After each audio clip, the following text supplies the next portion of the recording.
अभी देखो ये इस पौधे का ये जड़ों का गल सड़ना, ये बीमारी है। जड़ों का गल सड़ना, ये वो तरक्की नहीं करना, शुमा सही नहीं पाता। अब इस पौधे को देखो, ये पूरी तरह तंदुरुस्त और सेहतमंद है, इसमें कोई बीमारी नहीं है। और ये इसके जो ये पौधा है गलसड़, ये इस पौधे के लिए हम ये स्प्रे करें इलेट। ये पौधे का गल सड़ना और पेचीदा जलसा वगैरह वगैरह ये इसके लिए है। और इसके लिए इंट्राकोल भी इस्तेमाल करें, रिवर्स भी इस्तेमाल कर सकता है। लेकिन मौजू तरीन दवाई जो है पत्तों का और जड़ों का गल सड़ना, इसके लिए एलेट रिवर्स ये मौजू दवाई है जो हम इसके लिए अब चढ़ाएंगे, इस्तेमाल करेंगे। तो ये सारे पौधे जो है ना सही तरह, अब ये सही पौधा, इसको बीमारी नहीं है, लेकिन उस पौधे को बीमारी थी।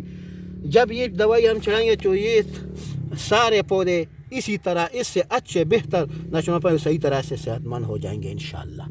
ये स्प्रे पंप है और हम अब दवाई बनाता है। तो दवाई बनाने का तरीका ये है, ये एक पुनी जो है ये एक 4 पंप है। तो इससे हम दवाई बनाने का तरीका है कि इसको 8 प्याली हम पानी का डालेंगे, 2 3 4 5 6 7 8।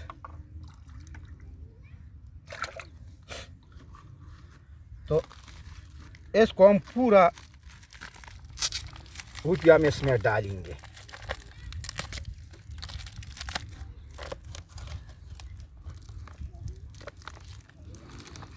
पूरा पैकेट इसमें हमने डाल दिया।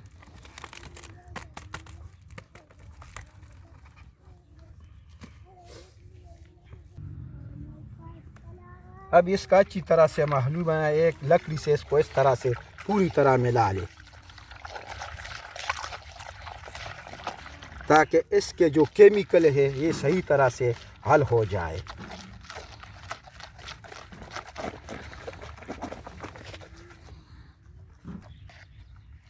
अब इस तरह हमने 7 पंप इससे बना ली और ये दवाई जाके तो ये 2.5 2.5 प्याली बनेगा। तो हम एक पंप में 2.5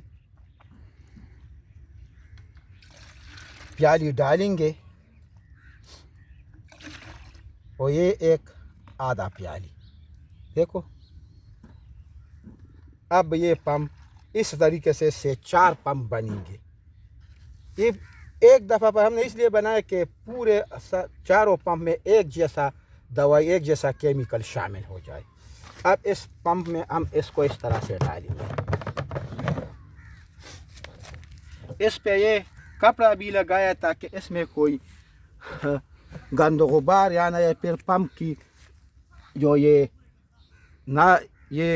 स्प्रे नोल है इसमें अच्छी तरह पे बंद हो जाता है, तो फिर सही तरह से स्प्रे नहीं कर पाता। तो इस वजह से हमने इस पर ये कपड़ा भी लगाया। इसी तरीके से इसमें हमने ये दवाई डाल दी।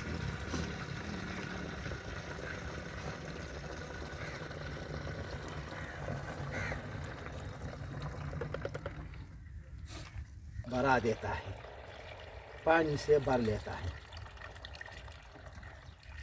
इसमें हम 18 लीटर पानी डालेंगे।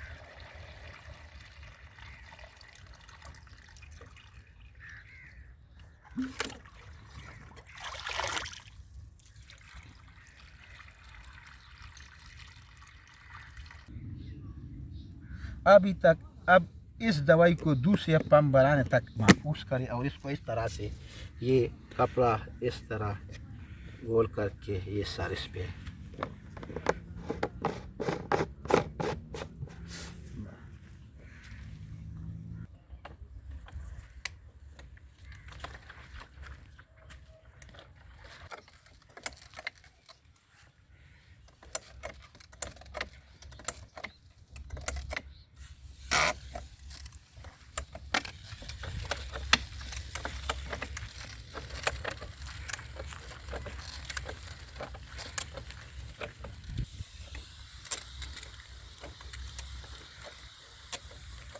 ताकि पौधा पूरी तरह तर हो जाए और पत्ता मुकम्मल तरह गीला हो जाए, ताकि कोई भी पत्ता खुश्क न रह जाए और मुकम्मल तौर पौधा ताकि मुकम्मल तौर पर दवाई पौधे पर चढ़ जाए और पौधा सही सेहतमंद हो जाए। तो इस तरह से पौधा सेहतमंद हो जाएगा और पौधे में कोई बीमारी इंशाअल्लाह नहीं रहेगी।